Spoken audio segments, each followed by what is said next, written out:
Mankind has long sought the answers to eternal questions. Who are we? Why are we here? What do we mean by good and evil? Over 2,500 years ago in the West, men such as Aristotle, Plato, and Socrates struggled with these problems. Indeed, it was the Greeks who coined the word for this search, philosophy.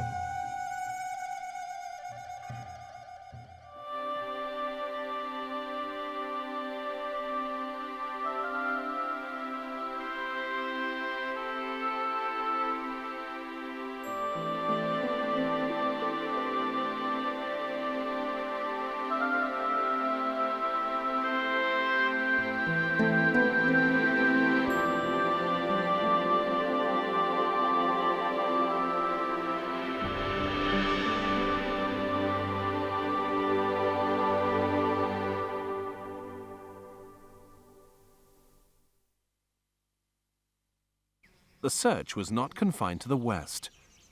Philosophy thrived in the Middle East, in India, in China, and Japan. Our journey begins in the Chinese province of Shantung.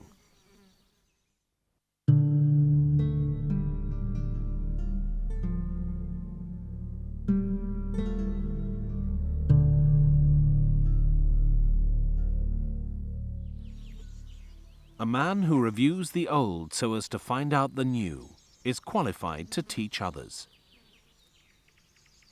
Confucius, known in the West as Confucius, was born in what was then the state of Lu in about 551 BC.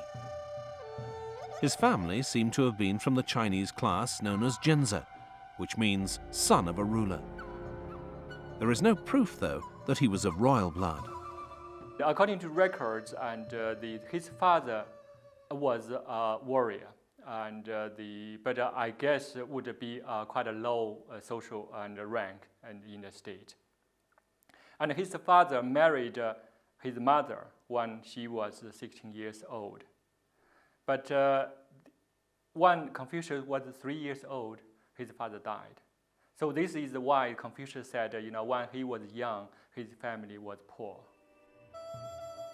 Confucius appears to have been brought up in a loving family. Indeed, the family, and the love and respect shared amongst its members, was to become central to Confucian philosophy. As he grew to manhood, Confucius entered government service. It was a popular choice for a young man of his class. His first job was an overseer of fields. It was a responsible job in a society where agriculture was vital to the economy. By the time he was 21, Confucius was chief overseer to a nobleman named Qi.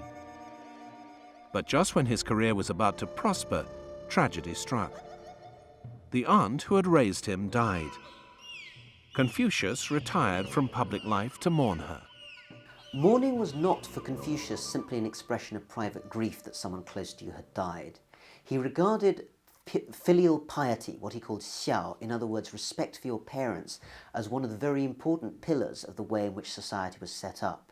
For that reason, official mourning could last for a very long period in ancient China, perhaps as long as 3 years, and this meant that you often had to withdraw from many public duties and dress in particular ways throughout the whole of that period to show that you were fulfilling the proper mourning rites.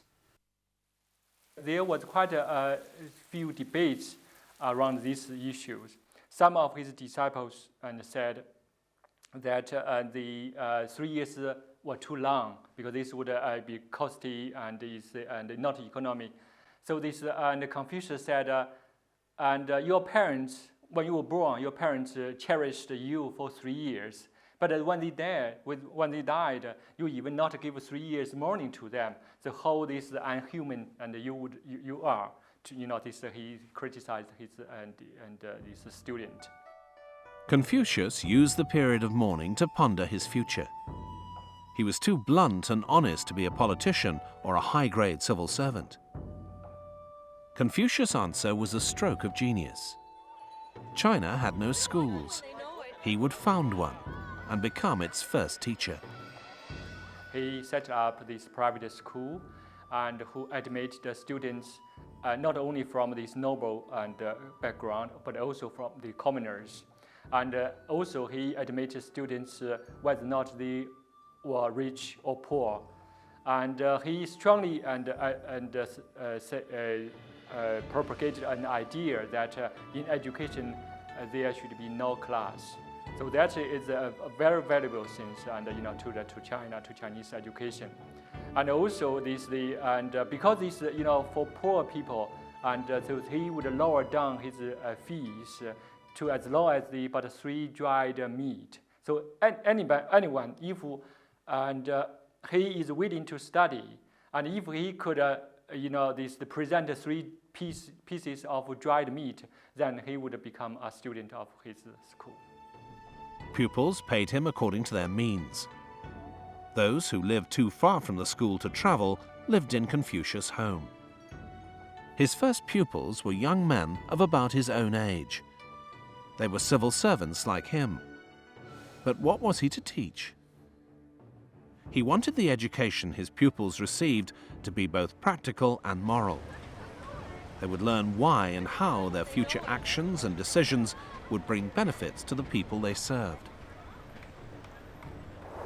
Confucius expected his pupils to be familiar with certain Chinese texts. The education at that time normally have 6 the subjects. These rights, history, poetry, music, math, and this archery. But how the math and archery were taught, we don't know. We don't have much knowledge about this. Confucius' teaching methods paralleled those of Socrates in the West. Conversation between teachers and pupils, often on a one-to-one basis. Confucius would often give different answers to the same question. One day, a student asked him if he should put his newly acquired knowledge immediately into practice. No, I think you should first discuss what you have learned with your father and your elder brothers. Later the same day, another student asked him the same question. Yes, you should immediately put what you have learnt into practice. To consult with anyone else would only be wasting time. A third student queried these conflicting answers. Confucius explained that the first student was hot-headed and needed to be held back. The second student was shy and needed to be pushed forward. If students disagreed with him, Confucius encouraged them to argue their case. The relationship was more like that between father and son than between teacher and pupil. Confucius never felt that criticism and punishment were effective motivators. Nevertheless, he expected his students to work hard. His methods inspired loyalty and affection. Even his most troublesome pupil, Josiah, came to regard him as the greatest man who ever lived. Within a few short years, the reputation of the school and of Confucius spread throughout China. The first concept of his philosophy was Ren, goodness or virtue. And Ren is central to Confucius and the philosophy of this religious doctrine. There is no agreement and in what, if we can use this single definition, what Ren is. But from my personal view, and I would think that Ren contains 2 dimensions. One, we could say Ren is a virtue, or is the most important virtue.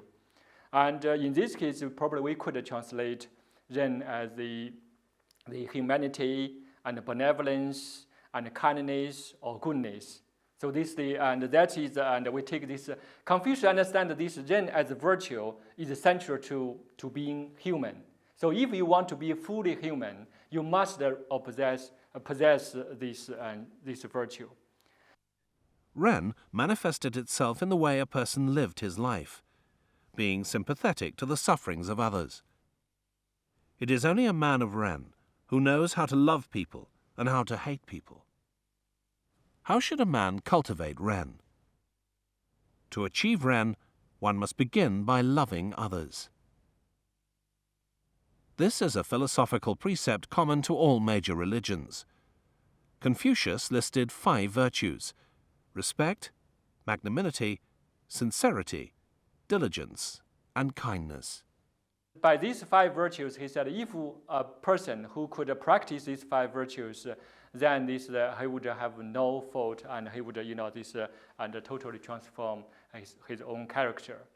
However, there was a flip side to this. It often meant that there were situations where you felt that to be virtuous, you would actually have to contradict your ruler, to speak out against some evil act, and this could often make your own position very awkward. This proved to be a problem for Confucius himself. One of the reasons he often did not get sufficient promotion in the civil service system in ancient China was that he kept telling unwelcome truths to the rulers who didn't wish to hear that they were acting wrongly. But on the other hand, he would argue that if you wish to follow the path of virtue correctly, then a true scholar, a true gentleman, had no alternative but to point these transgressions out. Confucius illustrated the meaning of Ren by drawing a distinction between 2 different types of men. The first type was called a Ren, a low, evil person. The second type was called Jinse, the man of virtue. Confucius set out the 9 factors that should guide the conduct of the Jinse. When he sees clearly and distinctly without prejudice. When he listens, he hears everything that is said without twisting the speaker's words. When he looks at this world, his face is kind and sympathetic. When you observe his manners, you see that he is always respectful. When he speaks, he is serious. When he is in doubt, he asks questions. When he is angry, he considers the consequences before he acts. When he sees the chance for gain, he always considers the right and wrong of his actions. The Jinse, the Ren, is arrogant, lacking dignity and materialistic. Confucius didn't expect the Jinse to be a saint. He should merely do his best in everyday situations. In this way, he merited honor. Confucius certainly excluded most government servants of his day from this category.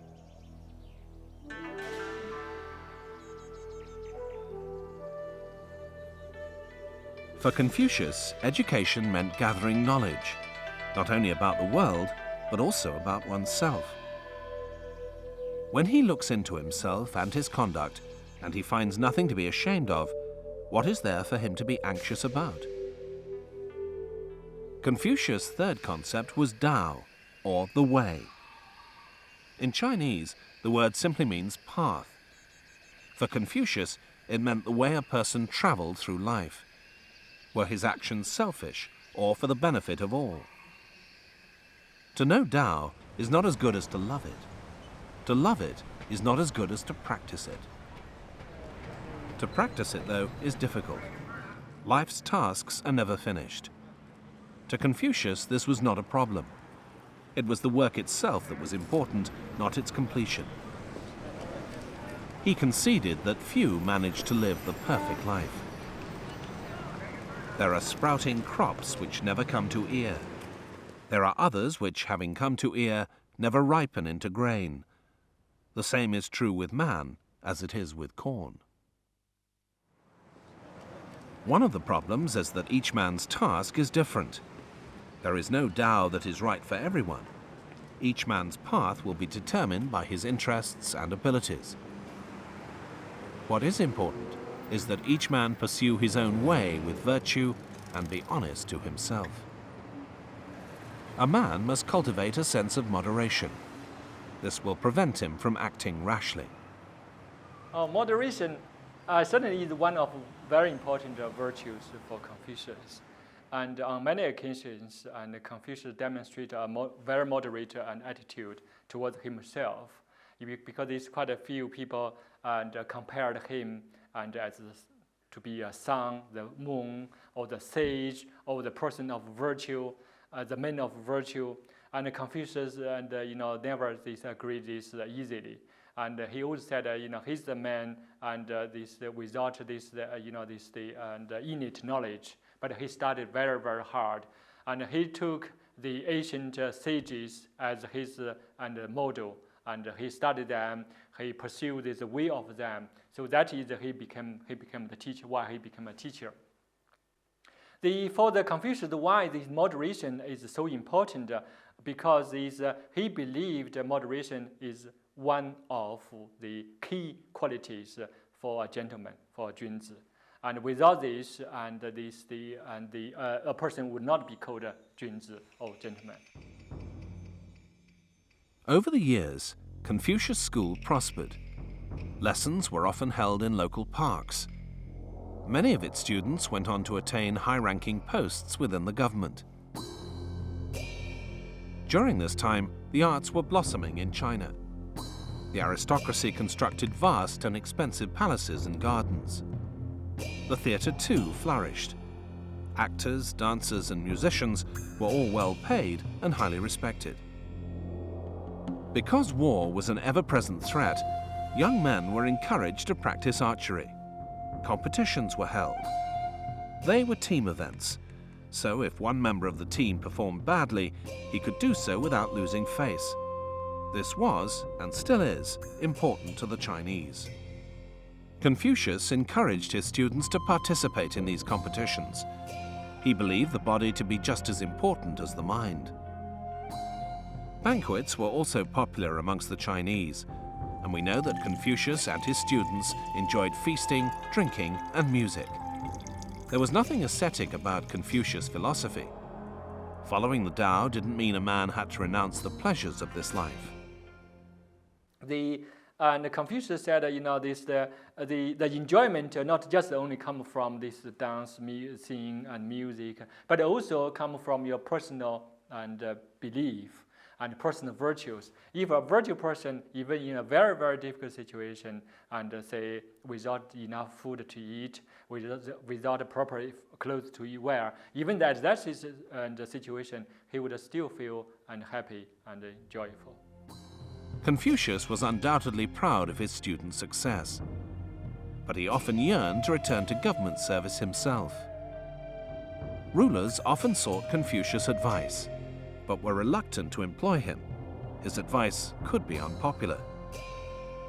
Put the happiness of the people over the happiness of yourself. Confucius found that his most noble asset, in a sense, the conviction that he had to tell the truth about what was going on in any particular state, regardless of the consequences for his own career, also held him back in his longest-held, deepest desire to become an official. He was always well respected, it appeared. On the other hand, rulers would often prefer to have someone more compliant and less trouble actually serving them at court, rather than someone who continuously was telling them that they had to rethink their own personal behaviour, as well as the way in which they were running the state. Confucius was once asked why he wasn't in government. Every citizen who acts properly with dignity, knowledge, and honour is truly in government. Sometime when he was in his 50s, Confucius was given a government post in his home state of Lu as a member of the Council of State. Confucius was given a number of these government posts in his political career, about 4.5 years. And the first post he was appointed was this magistrate of a town. And when he was 50 or 51 years old. And it was said, and in 1 year, he managed this town very well. So this town became a model city, and for the rest of the whole country. So because he was so successful, he was promoted to be the Minister of the Public Works. In this position, and Confucius was in charge of the public works, like this agricultural and these matters, and public this road building and other matters. And then he was given another important job, this is the Minister of Justice. So as the Minister of Justice, he would preside the court, and like our super judge and today's term. And he would judge the cases, important cases himself. And it said that he was very, very successful in this case because he dealing with these different cases and quick and correct. Confucius believed he could have great influence. He would turn Lu into the perfect state, a model for the rest of China. From the writings of Confucius and his students, known as the Lun Yu, or the Analects, we can see why the philosopher was not always popular with his political masters. Confucius was once asked to name the essentials of a good government. The three most important things are enough food, enough arms, and the confidence of all the people.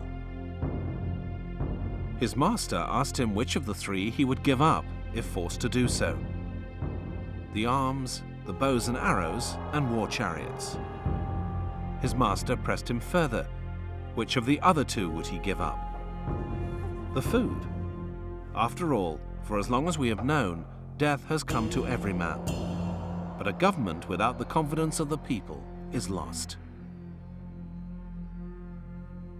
At some stage in his life, Confucius had married and had a son. As well as his work at court, Confucius spent as much time as he could with his son and grandchildren. He also continued to teach.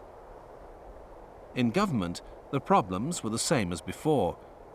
The ruler of Lu followed Confucius' advice only when it suited him.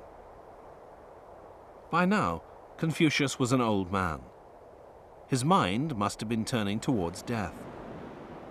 But what do we know of Confucius' religious beliefs? Famously, once when Confucius was asked by one of his disciples about what he thought about the spirit world, Confucius answered, "There's enough going on here on earth. Don't worry about the spirits."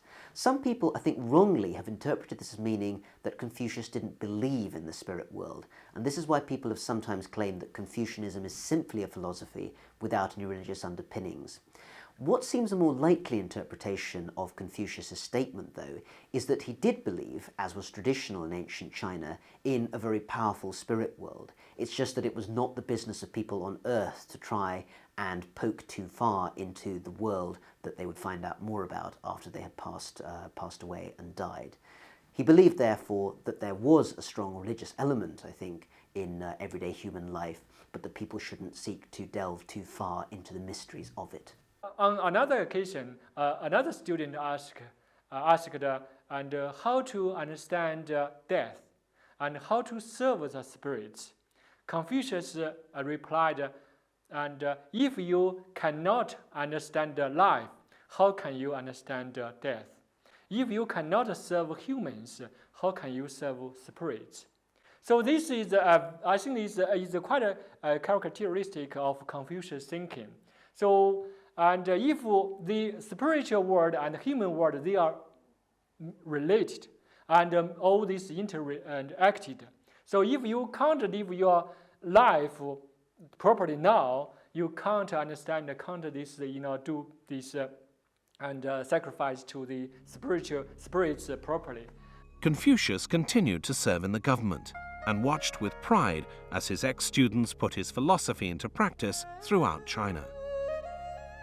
Confucius died in 479 BC. Many of his former students came to his funeral. Some even stayed behind to observe the 3-year period of mourning near to his grave. The devotion he inspired was summed up by one of his students, Yoro. From the birth of mankind until now, there has never been a man equal to Confucius.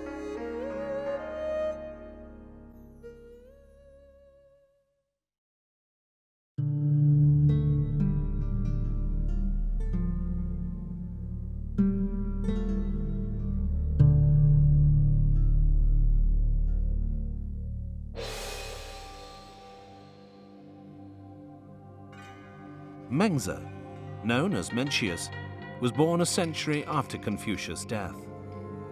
It was he who ensured that Confucius' teachings would not be lost to future generations. In the century after Confucius' death, no one scholar took on board all his beliefs and made them an organized and unified belief system. Instead, various competing schools took aspects of what he had said, for instance about filial devotion or about loyalty to the ruler, and made that the aspect of some rather more specific philosophies. One of the good effects of this, though, was that there were various contending philosophies which argued points with each other and made the intellectual climate in China during that time very rich. At school, Mencius had his first encounter with Confucianism. He was at once inspired to carry on the Confucian tradition. What I want most to do is to study how I can best be like Confucius. Unlike Confucius, Mencius enjoyed lecturing to large audiences. He was noted for his sharp wit when dealing with others. He was also fond of luxury and material comforts.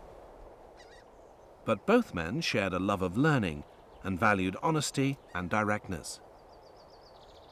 Having absorbed Confucius' ideals, Mencius set about putting them into practice. Like his hero, he traveled around China, giving advice to the various state rulers. Although Mencius is regarded as the second greatest sage of Confucian thought after only Confucius himself, the two were very different in personality.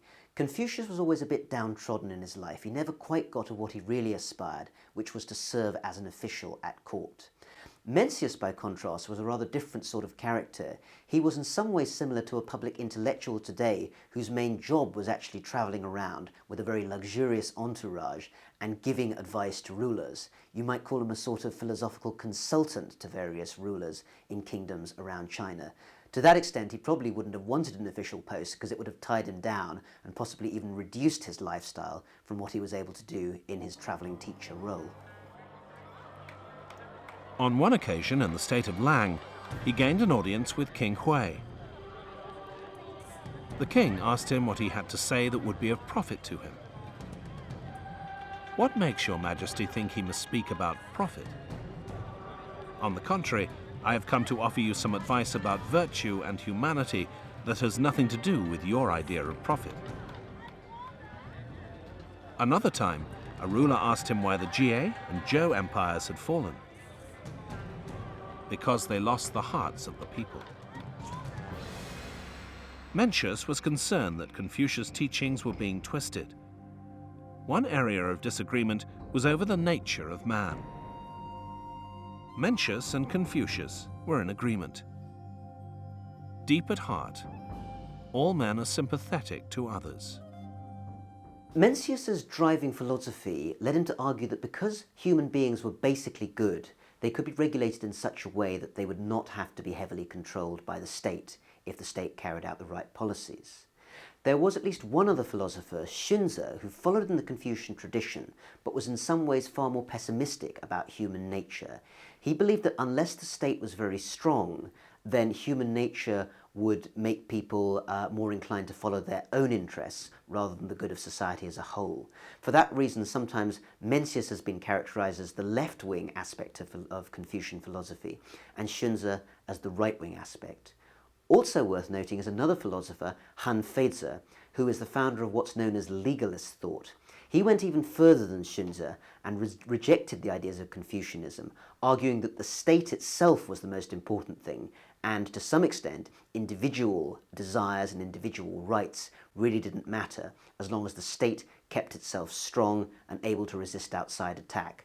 For that reason, his philosophy has often been regarded by Confucians as cynical and in some way damaging to greater public welfare and morals. Mencius died in 289 BC at the age of 84. By then, he had ensured the continuing influence of Confucianism in China. He is still known there as the second stage.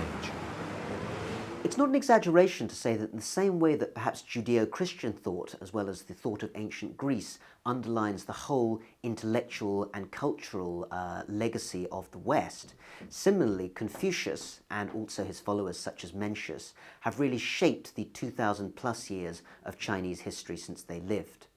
Their beliefs, first of all, in ethics as the most important means of organizing a state, but also the importance of hierarchy and setting things in the right order to ensure social stability, have been very much the driving arguments behind every Chinese imperial dynasty.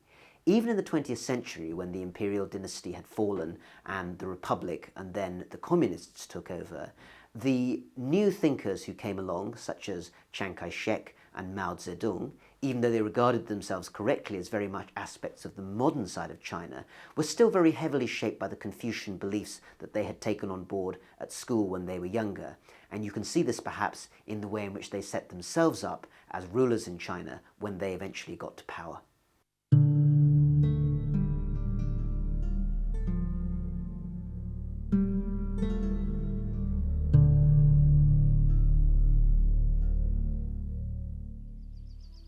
Shinto, unlike most major religions, has no known founder.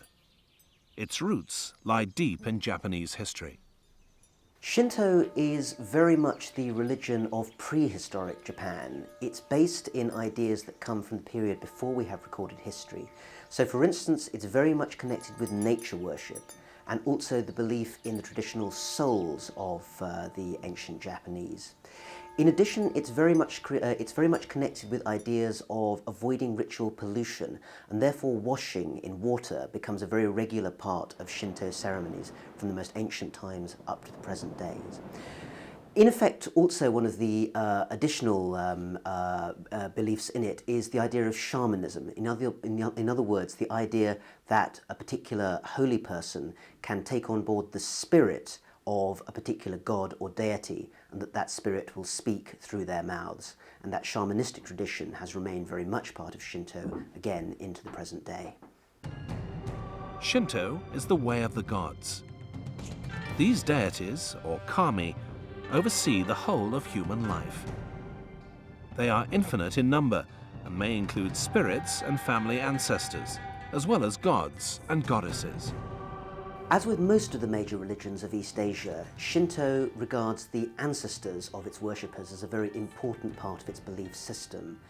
It's believed that if one has ancestors who are treated well and given proper respect after they're dead, then in the other world they will look after you and look out for your interests. Ancestors which are not treated well, which may be neglected, can often come back as vengeful spirits which may cause you and your family harm. Therefore, it's very important to keep reverence for your ancestors as part of your religious belief system in Shinto. The chief deity is the sun goddess, Amaterasu. Her name means she who makes the heavens shine. Her great shrine at Ise is the most sacred in Japan. Every 20 years, the Ise Jinja, as it is known, is torn down and rebuilt. The same families have been responsible for this act of renewal for the past 13 centuries. The tearing down and rebuilding of shrines is a custom known as shikinin sengu in Japanese, and it takes place most notably every 20 years at the Great Shrine at Ise. The reason for this is that as far back as the 7th century AD, the Emperor Tenmu declared that it was important to make sure that the home for the gods at the shrine was kept fresh and unpolluted. In effect, the important thing is not the building, but the location of the shrine. According to an ancient myth, there was a divine being named Izanagi no Mikoto, whose name means the august male. He descended to earth and married his sister, Izanami no Mikoto, the august female. Their union produced the islands that make up the Japanese archipelago and several deities. Izanami died from burns whilst giving birth to the fire god. Izanagi failed to bring her back from the land of the dead and purified himself by bathing in a sacred river. As he wiped the water from his left eye, Amaterasu was born. From his right eye came the moon god Tsukiyoni.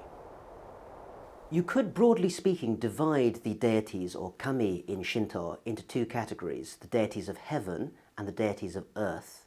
Amongst the most notable, apart from Amaterasu, are some of the ancient heroes of Japanese mythology. One of those is Susanoo, who famously at the Hi River slew an 8-headed dragon.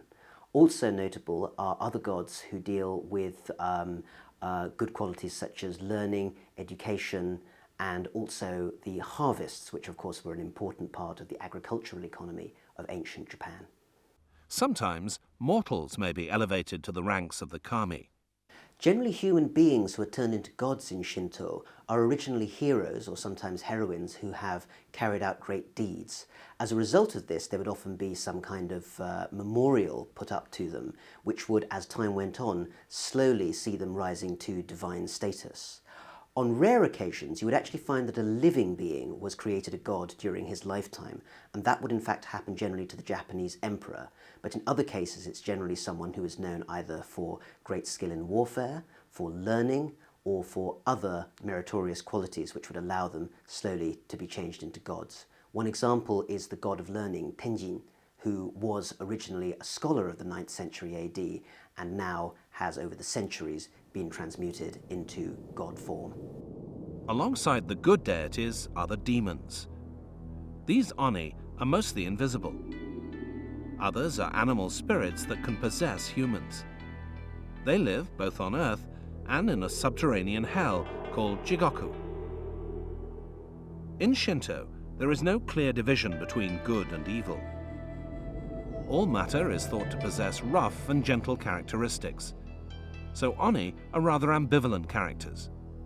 For instance, Inari is the benevolent god of the rice harvest, but his messenger is the fox spirit, one of the most malicious of the oni. It's important to understand that many of the gods who emerged in Shinto originally came from the agricultural communities that primitive Japan started with, and the god of the harvest, for instance, Inari, is part of that pantheon. As a result of that, the animal spirits are often the animals who would have been seen as part of Japan's wildlife during that period, and the fox in particular, who is the messenger of Inari, is regarded as a very ambivalent sort of figure. He's often felt to, in fact, not necessarily be male, but female, and to symbolize the female force in life as opposed to the male force, and particularly female sexuality. While female sexuality, like male sexuality, is not necessarily regarded as either good or bad, it can clearly be regarded in traditional mythology as a rather slippery area where one has to watch one's feet if one's not going to be tripped up. And that kind of playfulness is often the difficulty in knowing whether a fox spirit means you good or ill in traditional mythology. We have already mentioned the magnificent shrine dedicated to Amaterasu at Ise. Such shrines, or jinja, dedicated to various kami, are scattered across Japan. Many natural features, such as Mount Fuji, are also considered to be sacred. To climb it is seen as an act of worship. The jinja serve as the focus of many rituals. The important thing about shrines is that they are a sacred location, which may or may not have a building on them. In the earliest times, the so-called shrines would in fact perhaps have just been a small pile of rocks at a particularly sacred place. The main purpose of the ceremonies that take place at these shrines are to remove ritual impurity or pollution. That's the basic principle at the base of Shinto. The kind of ceremonies that you would see traditionally at these shrines might be of three main types. One that is notable is where small paper streamers may be waved over something that is ritually impure by the priest to purify it. In another case, people may be enjoined to avoid particular words that may cause some form of ritual pollution. And the other very important way in which pollution can be removed at a shrine is via what's called lustration, in other words, ritual washing in water, which remains a very important part of Shinto's ceremonies today. The earliest jinja were simple outdoor altars. Structures were later built around them. At the end of the 5th century, Buddhism was introduced into Japan. At first, there was a bit of a consumer competition between Buddhism and Shinto in the early years of its introduction into Japan. And perhaps for the best part of several centuries, Buddhism, because it was very colourful, it had a lot of public ceremonies, and was a very public kind of religion, found itself perhaps overwhelming the more personalised and retiring ceremonies of Shinto. However, Shinto never actually faded away. It was still very much there as part of the Japanese folk religions. And one of the things that you see during the hundreds of years after the 5th century is the mixing of Buddhist and Shinto traditions. So, for instance, one of the reasons why Shinto becomes much more ritualized and formalized is that it was trying to fight back against the much more formal traditions of Buddhism and find a place for itself in what you might call the religious market of the time. Modern jinja come in many shapes and sizes. Small ones stand on the rooftops of high-rise buildings, whilst the Meiji Jingu in Tokyo is a vast complex. Wherever possible, they stand amid trees and gardens. The worshipper passes through the torii, the threshold separating the secular world from that of the gods. Torn strips of paper, called gohei, symbolize the presence of the kami. The next stage is ritual purification of the hands and mouth with water. The shrine is made up of two elements. There is the sanctuary, or honden, which holds the image of the kami. Entry to this is normally restricted to the priests. The other element is the oratory, or haiden. In the oratory, or haiden, the public part of the shrine, the regular Shinto ceremonies would take place. From the point of view of an ordinary worshipper, what this would mean is that you would walk in through the gate. You might first of all purify yourself by washing your hands using a traditional wooden ladle. And then you might next sacrifice a coin as a symbol of sacrifice to the spirits of the temple. You would then go forward and make the ritual bows, which consist quite often of bowing forward twice, and then clapping once, and then bowing once. You would then go on to the ceremony itself, in which the priests would take part, in which you would be ritually purified, often using sake, traditional Japanese wine, and then after that the ceremonies would continue more informally at the end of the ceremony. The priests receive payment from groups of worshippers who manage each local shrine. There are two ranks of priests: head priests, or guchi, and kanushi. The priest has duties which in some ways are similar to the duties of a parish priest, you might say, in the Christian tradition of the West. So for instance, when people are suffering misfortunes, they might expect the priest to carry out ceremonies which will help restore their good fortune. There's a well-known case in the early 1970s of a building in Japan where far too many people were committing suicide from the top, and a priest was basically brought in to carry out a ceremony which would stop the spirits, as it was thought, from encouraging people to commit these sorts of acts.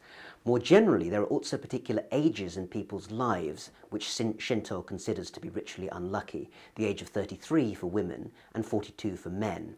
And during those years of age, people may be in particular concerned to be in contact with their priests to make sure they take part in the correct rituals to ensure continued good luck. Shinto worship is a very personal matter. One exception is the Matsuri, or shrine festival. At the festival, the main business at hand is making invocations to the gods. So you would make those invocations, set up offerings to them, and then finally, when the offerings had been accepted by them, the participants in the ceremony would then be able to take part in a ceremonial feast. So the offerings may consist of things like sake, traditional Japanese wine, also fish cakes, rice cakes, and other food offerings to be thankful for the harvest, for instance. In addition, many of the things that we think of as traditional Japanese art forms, for instance traditional Noh theatre, in fact started as part of the religious ceremonies at the shrines and still continue today to have a very strong religious influence on their development. The planting and harvesting of the rice are also important causes for celebration. Rice has always traditionally been a very important part of the Japanese diet from the early days, and therefore it's always been important to give thanks to the spirits who have ensured a successful harvest. To show the importance of the rice harvest, the imperial family will generally make a very public show of being, first of all, the first family to plant rice seedlings, and then to be the first publicly to accept the harvest. This then gives a cue for celebrations of the rice festival all around Japan, which would take place in public ceremonies at shrines nationally. Shinto priests officiate at weddings, although these are held at hotels or wedding palaces rather than in jinja. Japanese funerals, though, are usually conducted by Buddhist priests. This is because Buddhism is thought to bear the soul into the next life. There are many Shinto-based sects in Japan. Perhaps the most famous of these is the Tenrikyo. Tenrikyo is one of the best known and most popular sects that is based on Shinto beliefs, although in some ways it's very unusual. It was founded in the 19th century, in 1838, by a woman, rather unusually, a Buddhist nun named Nakayama Miki. She was known to have seen various trances that gave her the vision of what she called a personal god.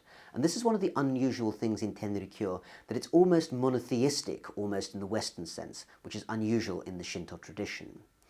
It also has a very strong social element. Tenrikyo believes it's very important to do public service and make sure that things like public welfare are looked after as part of your religious beliefs.